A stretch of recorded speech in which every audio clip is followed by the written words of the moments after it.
What does it mean to have no address?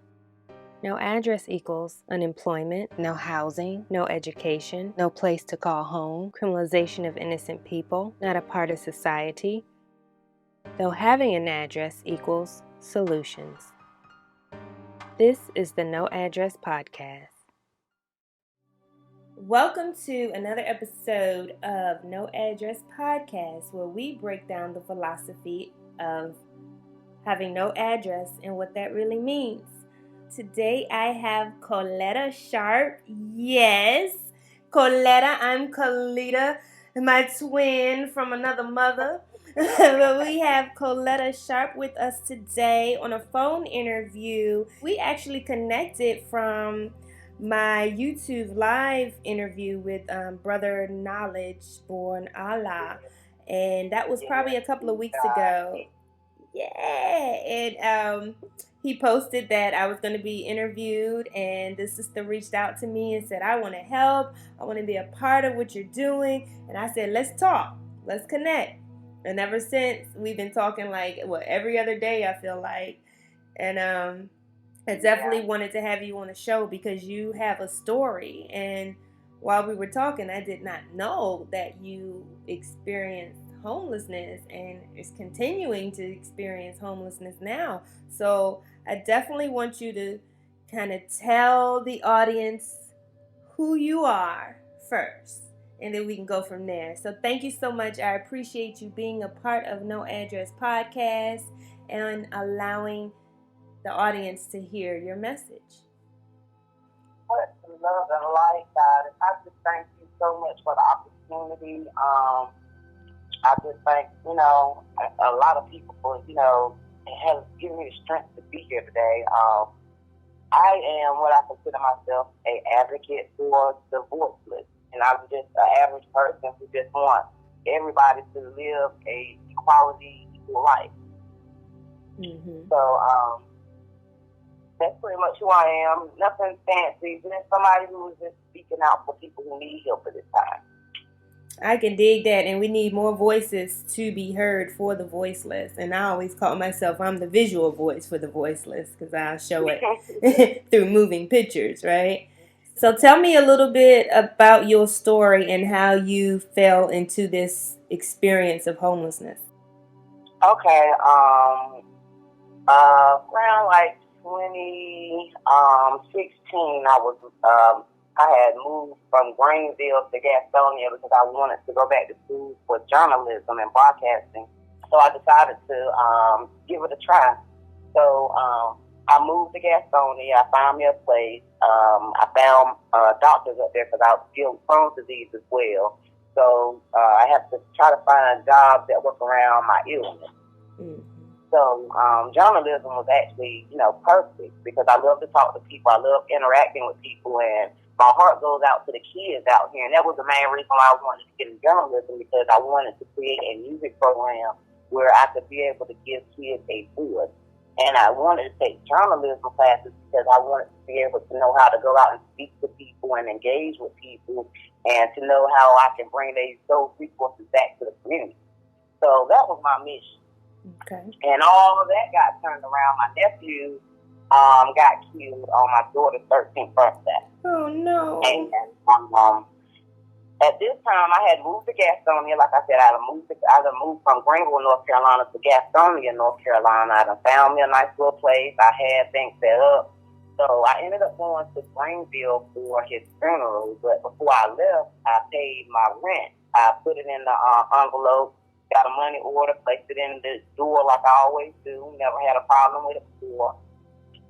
Go to the funeral, get down there, have to grieve with my family. We're trying to find out what's going on, because at the time we wasn't aware. All we know is, my little nephew dead. He's only 19 years old. So, that took me on a mental journey. You know what I'm saying? Mm-hmm. So I get back home, and mind you, it's pouring down raining as I'm driving from Greenville, North Carolina, back from this funeral, back home to Gastonia. Pouring down raining. And I get home and I put the key in the door, and the door don't turn. So I'm locked out. What? So I'm like, okay. Yeah. So I'm like, okay, what's going on? Why my keys not working? The windows are nailed shut. I can't get in. So I called the landlord, and I can't get an answer. So I only got a couple bucks in my pocket, so I got to end up going to get a hotel. But before I leave, I called the police because I want to know why am I locked out of my house? Why is it boarded up? And I have my rent receipt where I've clearly been paying my bills. Mm-hmm. I see my stuff on, like my couches and stuff on the side of the road, my refrigerator and my stove, my equipment that I was using for my photography. All this stuff I'm looking through the window is gone. It basically looked like somebody robbed my house and then put what they didn't need or use on the side of the road. What? Yeah. And you paid your rent? I paid my rent. I was never late on my rent or none of that. I was actually ahead of schedule on my rent. So what was the explanation? So I called the cops. The cops called down to the courthouse. Now we doing this all outside this night. Mm-hmm. He called down to the courthouse. Well, it wasn't really nighttime, because it had to be about about 3 or 4ish in the evening. It had to be right around 5 o'clock, I'll say that. Mm-hmm. Because as we were sitting out there, this girl pulls up with a key. As me and the officer sitting out there, because he's calling to the courthouse to find out if the man had placed the eviction on. So and you would have got to notice all of that, so they can't do that. But this is what they did, Queen. So he's on the phone with the courthouse, the people that deal with the tenant and stuff, to see if I have an eviction. And she's like, no, we don't see where an eviction has been filed. So he's like, So we're standing there as we talking, and the lady talking to him. So she's like, hold on, let me check something else. This car pulls up. This girl gets out, gets the key, and opens the door. She said, wait a minute, ma'am, what are you doing? She says, the landlord gave me the key yesterday to come by and look at this place. He has it for rent. And we're like, what? So she gets there, and she's like, yeah, he gave me the key to come look at the place because I'm thinking about renting it out. And the officer is like, no, that's illegal. He can't do that. We're on the phone right now. He doesn't even have eviction on this property to be even doing that. He was like, ma'am, I'm going to have to tell you that you're going to have to leave the property because right now this is trespassing. Mm-hmm. So we can't get, he actually started trying to call the landlord himself to find out what's going on. The landlord don't pick up the phone. So finally, he gets one of the, I guess he must have heard his message because one of the maintenance men called back and say that he couldn't talk right now. He didn't have a clue what was going on. All he knows is he was told to take the stuff out of the apartment. Wow. So I ended up staying with my friend Eric for a couple of days, and then ended up getting in contact with a school who got me in contact with the shelter in Charlotte, because Gastonia shelters were full.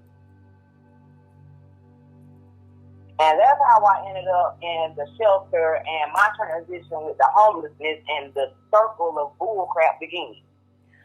All right, so let's back up. So were you ever able to get in touch with, because you could have sued him, were you ever able to get in touch with the landlord? That part, Queen, and let me tell you that part. Okay. So I went to legal aid. Now the officer and the lady at the court, they was like, call legal aid so that they can get you some legal assistance in this matter.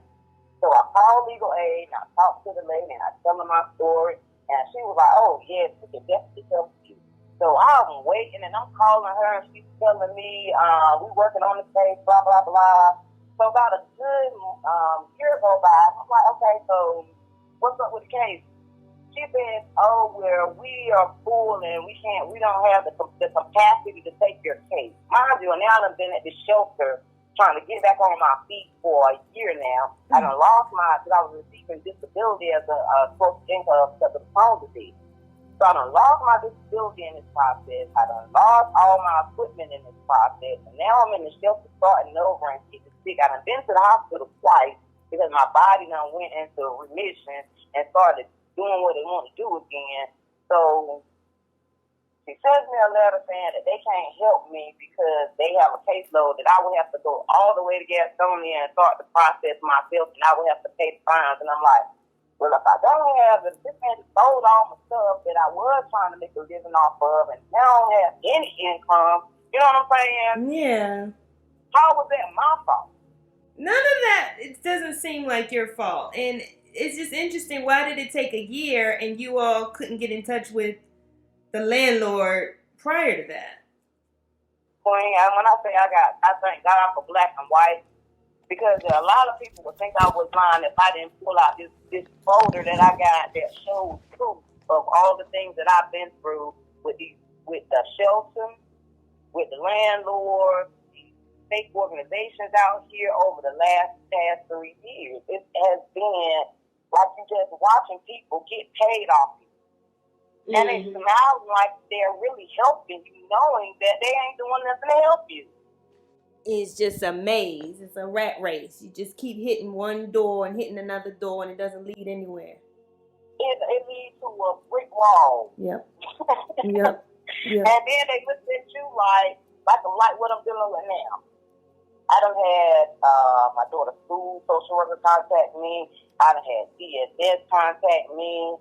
I done had all these people contacting me on what I should be doing, right? Mm-hmm. But then when I tell them, well, I done did that, I'm on that list, and they go and see that I done did everything they told me to do, and guess what they say? Well, we still can't help you, so why are you calling me? Thank you. If you're going to sit here and call me and impose all these instructions on me that I already done, I got it on black and white, then you're going to sit here and still say, well, we can't help you with housing.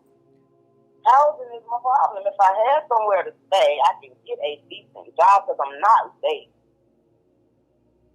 Mm-hmm. If I have somewhere to stay, I can focus and be a productive citizen. If I have somewhere to stay, you know what I'm saying, I wouldn't have to worry about my daughter and her well-being as much. You know what I'm saying? Because now I'm fighting with the school system because I'm letting them know y'all not getting ready to hold my child accountable for y'all shutting down. Mm. She got schoolwork done whenever she could because we homeless out. If she ain't got nowhere to plug that tablet up, then how she gonna do some schoolwork if I got to worry about what's gonna lay out here every day? Now you can call me like I had to tell one of the social workers at the school. I said you can call me to talk about coming to pick up a phone and a tablet or for her to do some schoolwork, but you ain't calling me about no house. No. Where's she gonna plug up this electronic device to do your schoolwork with a hotspot if she ain't got nowhere to plug it up in? Yeah, they don't think about that. And I mean, they act like these school systems act like they control your life. You know what's best for your child. They don't know what's best for your child, but they step in and threaten that to make that an issue for you when you have so much more to worry about. Right. And that's bad because especially like you saying as a parent, you don't have any control. You're going to do what I say or you're going to jail. Yeah. So that's another issue you got to deal with. So, okay, so let's go back to this shelter you're at. What happened and what kind of just tell me the story. Charlotte Women's Center of Hope is where I went. And I do thank God for these people, don't get me wrong, because without them I wouldn't have had anywhere to stay. I would have been on the street. So I do thank them for giving me somewhere to stay, but there was a lot in there where a lot of people are miseducated on with the shelter, thinking that the shelter transition people to permanent housing. And that's where I was misled until I got into the system. I realized that it was a mind game. You give me the illusion that you're helping me, but you're not helping me. So what I mean when I say that is, I got into this shelter. You have to, for one, either have a job or doing something constructive before they even give you a bed. Okay. So a lot of people don't know that. Like a lot of people feel like, oh, anybody can go lay up in the shelter. No, it don't work like that. You have to be doing something as far as, like I said, working in school, on your way to school, or something that's putting you in motion to be independent. So if you lost your job and fell into homelessness and try to go to a shelter, they won't accept you? they will accept you, right? So this is how that works. You get pretty much like a grace period. You get like a 10-day grace period where they give you, when you go in there, like within a week, you're going to get a case manager.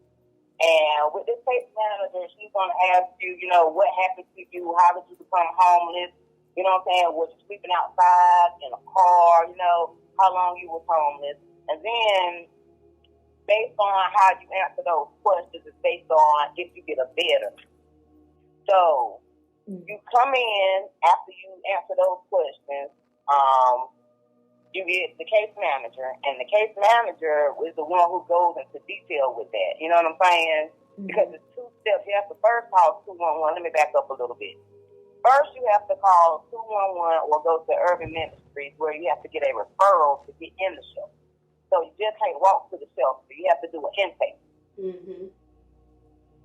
So once you do the intake, whether it's by 211, Urban Ministries, or, any organization that sends people to shelters, once they give you that referral, then you take that referral to the shelter. Then the shelter will give you, they will let you know if they got room that night. And then if they got room that night, they'll let you in. If they don't got room that night, then you have to stay wherever. So if you get a spot in, if you're lucky, one of the lucky ones to get a spot in the shelter, you either get put in, like the one I stayed in, we had it was just a women's shelter, but they had a veteran shelter where the men, if they had men with children, they could stay in the veteran section. But all of it was in one building.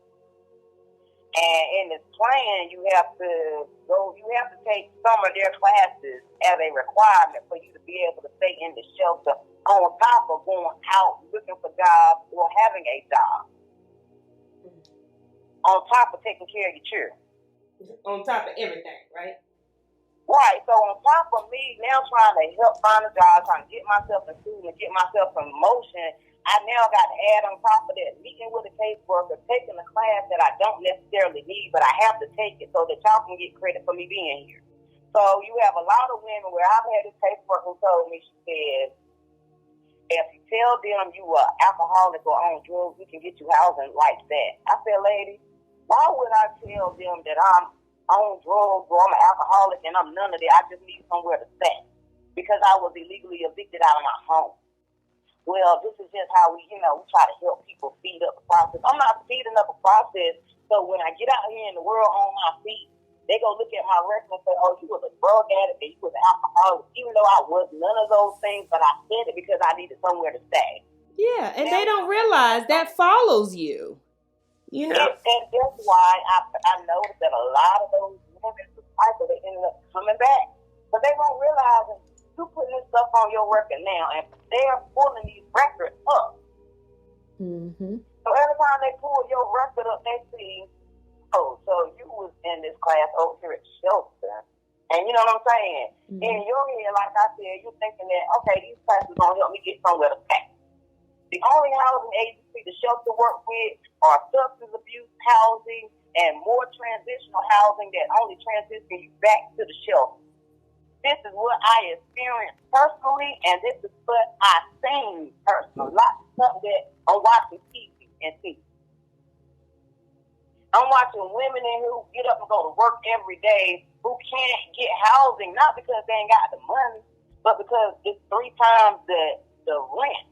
Not income, 3 times the rent. So if they ask them for $1,200, you got to make that $1,200 3 times in order to get into that house. Mm-hmm. Mm-hmm. And see, now not only the 3 times the income people ain't paying attention to that's messing people up, you got people that got credit and background. If I don't know anything about credit, how am I going to know to need credit? How am I going to know to use credit? How am I going to know to apply credit? And that's where our educational system has failed us. Completely, because I graduated from high school and college and was never taught anything about the credit world. Only thing I was taught about a credit card was go swipe it and you owe me interest. Right. But it was never broke down that if I give you $2,000, you're going to pay me $3,500 back.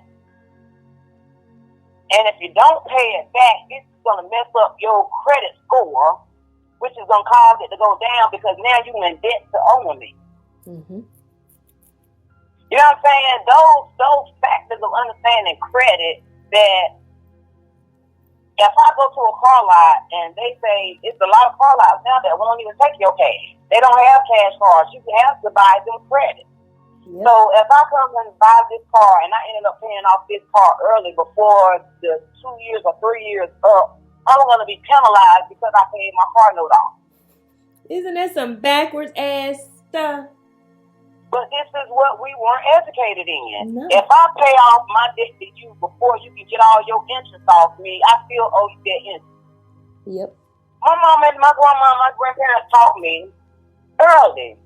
When we go to the store, if you ain't got enough money for it, don't touch it. Yep. That means you need to go save up a little bit more. That means you got to go sacrifice. Yep. You got to let go of something so you can have enough to come back and get what you want. But the world says it needs to be on credit. Yeah, we want you to have it now. We're going to give it to you now. You just pay us increments. Yeah, we got to be in debt. Everyone, this whole system is set up in debt. And then by the time you pay it, whatever you had depreciated so much. It ain't even worth the same thing. No. So you having all those challenges, how did you transition out of the shelter? Finally, they gave us this transitional housing for like a year. And knowing that you have a 3 to 5 year waiting list for affordable housing, income-based housing, their waiting list is 3 to 5 years. You give me transitional housing for a year, knowing that once my year of rapid rehousing is up, I'm going to have to go back to the shelter. Because guess what? I'm still on waiting list for housing. And this program only gives you that house for whatever time that contract is, from a year to 3 years. Mm-hmm. So you don't have the option of saying, well, why can't I just keep this apartment and pay the bill? You have to either have a place within that time frame or you transition back to the shelter. And a lot of women end up like me, transitioning back to the shelter because we still on housing waiting list 3 to 5 years. Within those 3 to 5 years, it becomes a cycle where you go through, you have women that'll go and say, well, you know what, I'm just going to go back to the shelter, wait another year for them to get me a housing again, go back to this transitional housing for a year until I get on the housing waiting, until some housing just so happen to call me. Yeah, and that's just the hurry up and wait game. And even in my documentary, one of the ladies from the housing authority mentioned that the waiting list was closed for 8 years. And they decided to open it for 27 hours. In 27 hours, they had 32,000 applicants. Wow. And they only could pick 3,500 out of those 32,000. And then that's what I'm talking about. You got to pick and choose. Yeah. 32,000. 32,000 people. And that's not just people on the streets, but just can't get affordable housing. So you have a mass amount of people signing up for this waiting list, and only 3,500 get accepted. So then it's like back to the drawing board, wait another X amount of years for it to open again. And what do you do in the meantime? You know? And you mentioned to me about affordable housing and what that really means. So kind of break that down for the audience, what you said, how you qualify for affordable housing and the illusion of it all. Okay, so with the affordable housing, so-called, like I got a phone call from Housing Authority in Farmville, North Carolina. And the lady says, well, your name should be coming up on the application on our waiting list soon, but I don't know how soon. So I'm like, she was like, well, do you have income? I was like, no, ma'am. Right now, I'm looking for a job. I'm putting an application. Trying to get my health back under control because by me being out here, my Crohn's is acting up and I'm not being able to eat properly because, I done had surgery where they done took most of my intestines out. So every time I eat, there's a process now. You know what I'm saying? My body breaks food down totally different. So even when it comes to cooking my food, I have to cook my food totally different. So me going out to eat a lot, I don't do that. Mostly I try to cook my food, and then I try to eat to whereas if I don't have the food to eat, I can drink it. So I can still get the nutrition. Yeah. So she was like, well, if you don't have any type of income coming in, I'm gonna tell you that you're not gonna get qualified to get private housing. I'm like, huh? She was like, yes, in order to be able to get into affordable housing, you have to have some type of income coming in. And you have to have an address for them to mail the application to you too. So I'm like, well, I do, side work on the side, like, you know what I'm saying? I do hair on the side, I clean houses on the side, like every day I still have to live. You know what I'm saying? I'm putting in applications, but I can't force nobody to hire me. Everybody calling me, but the job. You know what I'm saying? And I can show you proof of the applications I've been putting. So if I'm telling you, look, I'm a homeless woman who's looking for jobs, trying to get into school, I have medical health issues going on, and I need housing so that I can get stability to get all these things going on top of dealing with a 17-year-old daughter who has autism. Now, we ain't even going to talk about that issue. So. Oh, gosh, babe, I did not know that. We ain't going to talk about the issues I have to deal with her short-term memory not working, and she can forget something like 2.5 seconds. Oh. Something as simple as I'm in this hotel room right now, and if she walks out to that garbage can, she will not remember what room I'm in. So I literally got to stand outside to make sure she's going to the garbage can and come right back. Oh, God. Even in the school system, I've had to specifically work with her teachers to whereas we have a buddy walk her to class to make sure she's getting to class until she learns the routine. It has to be a constant routine for her or she's going to forget. And I've heard that, especially during now with COVID, I've heard some parents talk about the routine is stopped and their child is going crazy. And it's like they, even though they're older, they were, kind of under control being in school, and now they're reverting back to the ways when they were younger, A lot of parents can't deal with their own children. Like, I'm saying a lot of parents become more stressed because they didn't have access to their kids for an extended time like this. There was either a way where people now realize that you send your kids to a job, your kids will gone over 8 hours a day in a school system away from you. So that bonding that you have with your child is different. The teacher has more control over your child with a flip of a switch than you do with your child, and you had it. And I'm watching parents who holler at their kids all day and hard, and the kids won't even listen. That's not how you reach them. Are missing that bond with their kids, so now they going crazy with their kids, so they can't control them. It's sad.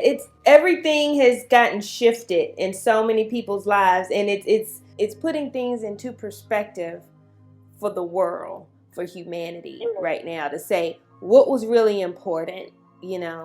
How will I change my life going forward? And it's not all about work. When you work, it's like you have blinders on and you don't even see the rest of the world. Now is the time to figure it out, in a sense. When it comes to something small or big, it's like we got to create a better system for us to survive in and to understand, and not stop putting responsibility on everybody else. Right. And that's what helped me transition, Queen, to where I am today. Because when I started to see that cycle, and when it got to the point where I stopped calling for assistance, and they started calling me. Now I'm asking myself now, I stopped calling y'all because y'all kept telling me you ain't have this and you ain't have that. So I quit calling these people, Queen. And I started praying, I started meditating, and I started acting, I started focusing. Okay, Coletta. But like I said, most of my things that I was dealing with had nothing to do with my physical ability to go out here and be a worker and do what I got to do. It had more of doing with my mental at the time. And people don't understand, like, when somebody can come in and play with your mental and give you an illusion that they're helping you, and the whole time you going back to the shelter and they going off to their home, then you going back to the shelter. You get sick of that shit after a while. Mm-hmm. Mm-hmm. Because in my head now, if you doing so much to help me, why am I still going to the shelter and you go on? So I had to figure out a way to remove myself from all that. I said, you know what? I'm going to redo this thing. I'm just going to remove myself. I'm going to go out here from already here. I might as well just go all the way in and start creating businesses that's going to create residual income. Mm-hmm. So I had to change my way of thinking and looking at money, how money operates. Instead of me spending, now every penny I get, I'm going to save up, and I'm only going to invest into companies that are internet-based, that every time somebody click on it, I get paid whether it's $5 or $10. Mm-hmm. So I had to change my mind. Good for you. About asking for help and started being the help. Mm-hmm. So I went and started this movement called Shelter One, Shelter All, Cover One, Cover All. And my mission with that was to show people that from nothing, that you can make something happen. Mm-hmm. It ain't even we got to stop looking at the world as money, because money has captivated our mind. It has capitalized us in its capitalistic nature. And animalistic, too. It has made people savages, too. And that's what I was going to say. I've seen more money-hungry demons running around here before this thing started, more selfishness than this thing started. And these are the main people that's calling hallelujah. Don't get me wrong. I believe in my higher self. I believe in my higher power. I believe in all this. Mm-hmm. But I also believe and know that I have work that I got to do too. Exactly. And the universe allows for this moment right here to happen for me to be that voice for those people out there who are voiceless today. To say, look, this ain't what Hollywood got on TV about shelter. This ain't what's going on in them shelters. Y'all looking at how Hollywood got shelter people looking like drunks and alcoholics, like they drug addicts, people who don't give a care about themselves, and that's not the truth. That's not the truth at all. You got hard-working individuals who can't afford 3 times the rent, who can't afford the background and credit check that they got imposed on these apartments, who don't understand that realtors and developers in your city done got together and co-host a monopoly to whereas ain't no cap that somebody can go and buy development and only put 3 or 4 affordable units in and then call it affordable, and the rest on market rate is above the rate for people to get in. Yeah, let's go to that. Let's go to that, because you did mention how the loophole where developers can get away by calling something affordable and not have every tenant in there with affordable rates. So tell me a little bit about that. I mean, what I found out as I was going through, spending $40 here for an application fee, $30 over here for an application fee, $25 over here for an application fee. Some application fees start adding up. Oh, and mention about your daughter, too, with the application fee. Oh, and with her, by her being 17, on some application fees, they start charging you for the child at 16. She's an adult. Mm. So you got to pay a separate application fee for her. Wow. This is crazy. Now, this is real, and that's why I tell people, this ain't crazy no more. This is a reality now. It is. It is going on, and people are so caught up in a materialistic world, and they're fantasizing for a Facebook post that ain't even real. Right. You know what I'm saying? People are lying about the struggle. You know what I'm saying? You ain't doing willy-nilly like that, because if you was doing willy-nilly like that, it won't be this many homeless people out here like that. It won't be this many hungry people out here like that. I'm tired of people out here perpetrating like they got so much. And then, if you got it, why you holding on to it for yourself? You know what I'm saying? And people so caught up in this fantasy world. Oh, my pride and my ego. You know what I'm saying? You don't understand it. There's women out here who are selling their bodies, who are doing things that they normally wouldn't do to take care of their kids. There are women out here who are in these rooms right now who are on the verge of committing suicide because they don't know how they're going to take care of their kids. But these are things that we don't want to talk about because Hollywood got the system like all homeless people are just drunk and fucking drug addicts. Mm-hmm. But they don't show the hard-working mother who was trying to take care of a sick child. They don't show that hard-working mother who got to wake up with aches in her body every day who still got to keep going. Yeah. They don't show their father who was out there, who was trying to get a job and put in job applications that still doing hard jobs to survive every day. They're not showing those people. They want you to see that person that's out there on that corner that got the liquor bottle turned up or the needle in their arm. And that's the image that people have in their head. Mm-hmm. And then they classify that as the whole homeless population when there's probably 50 billion categories and statuses of homelessness. You know, anything. You got your drug dealers and your alcoholics and stuff that have a home, right? But then you have ones that don't have a home that do the same thing. But that does not categorize the majority of people. And that's what this is all about right here, is to bring awareness and enlighten folk. Because that's the first thing. We got to change this mindset of, like you said, with that television trying to give you a vision of what's really going on when you're not even actually out there in the street, where you're not paying attention to what's going on around you. Then ignorance is definitely bliss for your life, because you don't have to deal with it. But there are so many people that have to deal with it. And what's growing right now is the working class homeless. For you to be in these shelters and have to take these programs and do these things when you have no issues with your mind, you have no issues with substance abuse, but you still have to do the same exact thing that everybody else does, and all you need is a home. That's it. All you need is a home, but they can't give you a home, so therefore they get you in this system and then just tell you to go through all these steps and these journeys. And then you said they call you and say, well, did you do this? Just so they can follow up, basically, and put a check mark by your name. Though she did this, she did this, she did it, she did this. Okay, but we still don't have no solution for you. But thank you for taking our call. You know what I mean? You know, thank you for sending me my paycheck this week, because now I got you marked as I contacted you as a confirmation. Ooh, so now I can get paid off this caseload. You better tell it. Keep it real. You gotta keep it real. And at the same time, once all that gets added up, then you get more federal money. So it's all about keeping people complacent. The goal is to keep people right where they are, because homelessness is a business. It's a big business. It's a big profitable business. You make more money off my struggle than I'm going to make 6 years struggle. Mm-hmm. So that's why I had to change my state of mind. So I had to stop calling these people, because they was driving me crazy. Ooh. They was running me around and running me around and running me around and kept running until I had to stop. I took some chains off my own feet. Ooh. And I'm trying to tell some people that some people become mental after going through this system over and over again.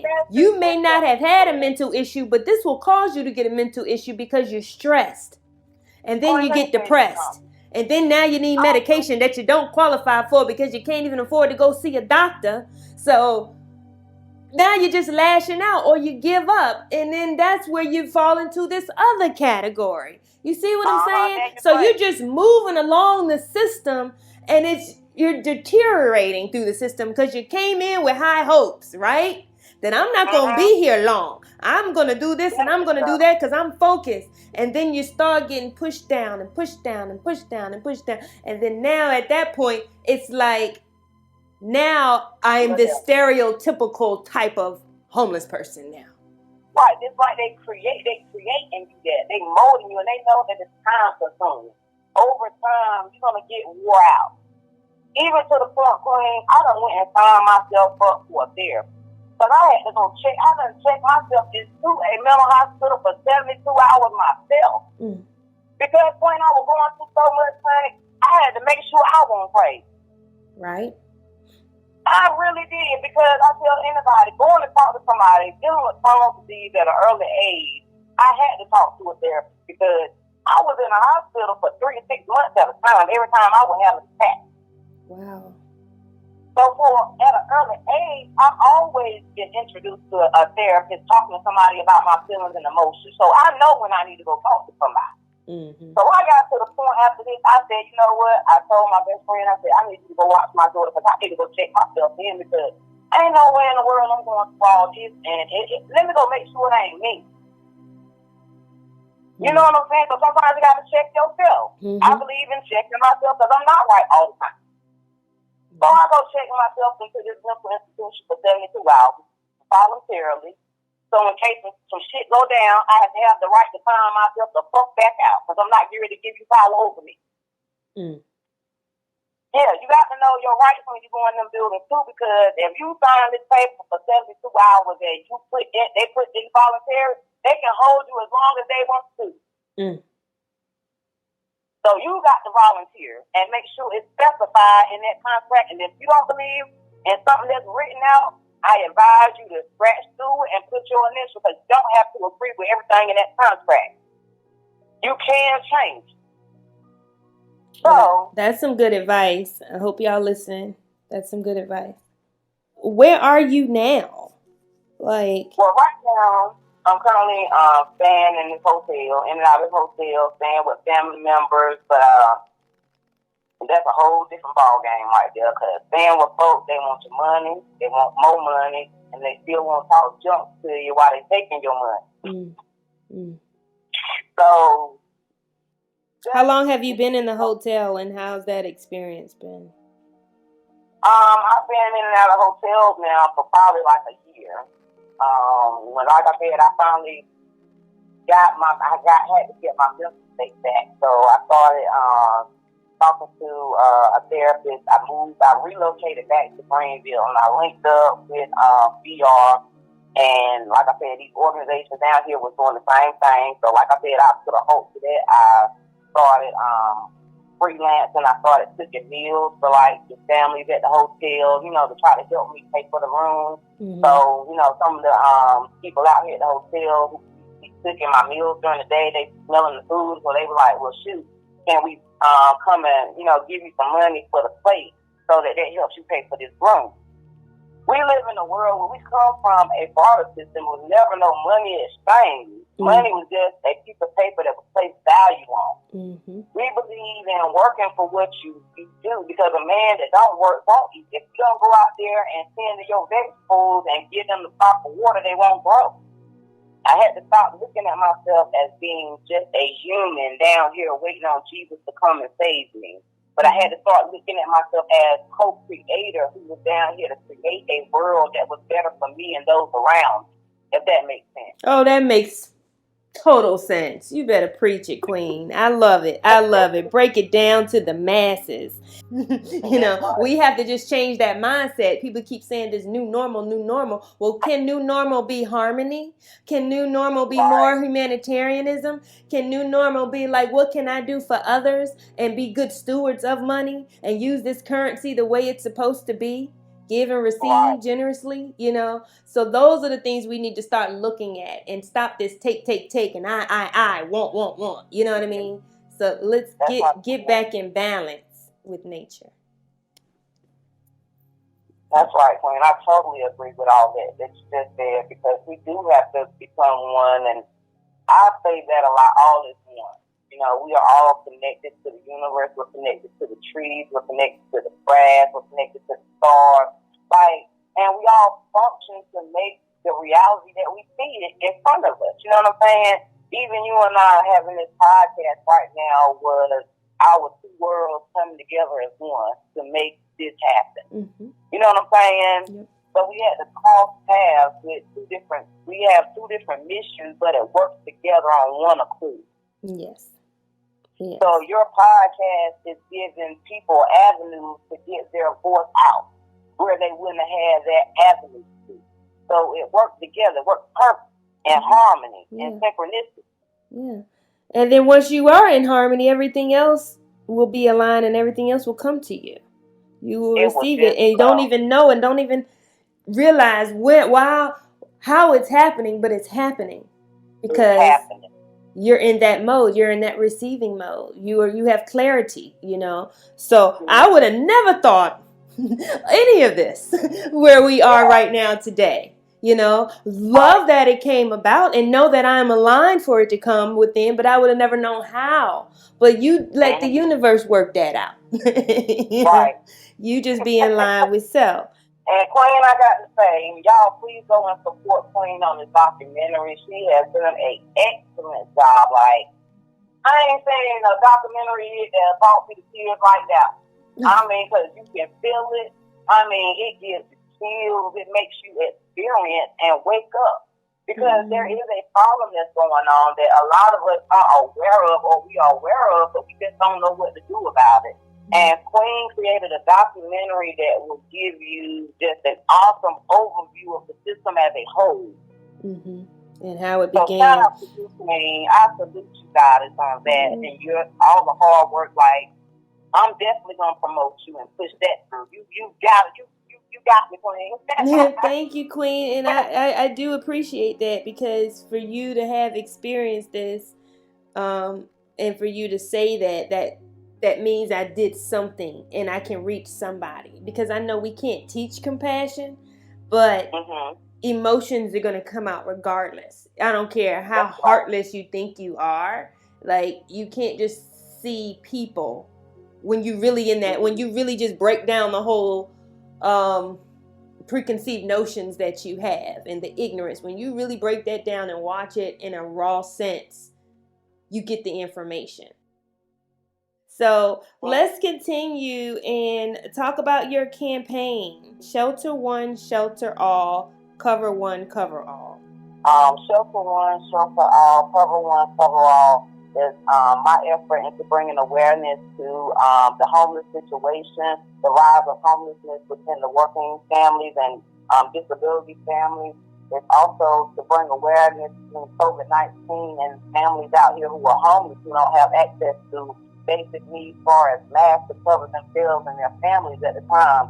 So I decided to partner with Glamour for Change, and Glamour for Change, we're making masks where you buy a mask for yourself and then you purchase a mask for a friend. The masks are all handmade, so we're not, we're making them with material that we're purchasing ourselves. Glamour for Change is making it. They also partner with different agencies in Africa, so they decided to stop making clothing and started helping me with this mask campaign so that we can try to mask America and the world. So Glamour for Change is one of the partners that I'm reaching out with, and it's helping me get this movement started so that we can cover America during this pandemic. All right, so tell the people how much they are and how they can purchase. Right now we have adult masks starting at $10, children masks and infant masks starting at $5. You can make donations through my Cash App, which is $Queen Love a Lot. Is KWEENLOVEALOT. Queen Love a Lot. That's my Cash App. You can contact me either on my Gmail, which is snapchatqueen@gmail.com. There's snapchatkween@gmail.com. That is Queen with a KW. And so to leave donations, that's $Queen Love a Lot. And she spells her queen with a KWEEN. Yes. So I love it. I love it. I appreciate everything that you're doing, everything that you've gone through to be able to make your voice heard at this moment in time. I just continue to believe in your success, because you are greatness, and you and your daughter, y'all are going to exceed. Like, just being on this platform today, I feel like so many doors are going to open because you've released that. You've let it out. People know your story, and it was kind of a purging for you as well, to just kind of go back and see your journey thus far. So there's no other way but to go up at this point, I believe. We are creating our future every day. And I just give thanks that you got out of that mentality of dependency, because now we see what it means. And I want everyone that has experience, is experiencing, or hopefully not, but may experience it in the future, to know that you have to be so determined. You have to go in there already knowing this information, so you won't fall victim to it or be vulnerable to it, or have your mind mess with you to say, what's wrong with me? And there's nothing wrong with you. It's just now you have to look at it as you have to be prepared when you go there. So when you go there, then you already have to have your own plan. You can listen to theirs, but you already got to have your own plan, because sometimes it is a buddy system where they will choose who gets the housing and who doesn't based on some popularity thing or who they like. Like it really feels like high school at some point. And I just want to thank you, Queen, and Knowledge Born and Sean Gardner for the opportunity for me to be on this platform, to even be in your presence.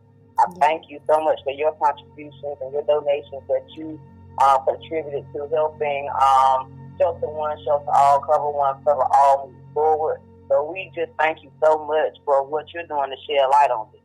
No, you are very welcome. It is my mission and purpose. So I'm just going to keep being obedient to the Most High, and we going to do this thing, because we in this together, as they say, right? And I ain't talking about COVID. We in this together as the human race, is how we going to create real change. And it starts with us.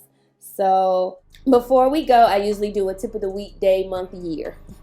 Kind of how I call it. So today's tip would be to invest in Queen Coletta Sharpe's Shelter One, Shelter All, Cover One, Cover All campaign. So the tip would be to purchase a mask for yourself and purchase a mask for someone else. Or you can purchase a mask for someone else and another mask for someone else. But I would say keep one in your car and pass out to someone that is unsheltered that you pass by, because there aren't really people passing out masks to those that are unsheltered. So that would be a great benefit. So I recommend you just going to donate on her Cash App, $Queen Love a Lot with a KWEEN, Love a Lot. And that's our tip of the week. So I appreciate you listening to No Address Podcast. We'll see you next time. Peace and love. Peace and love.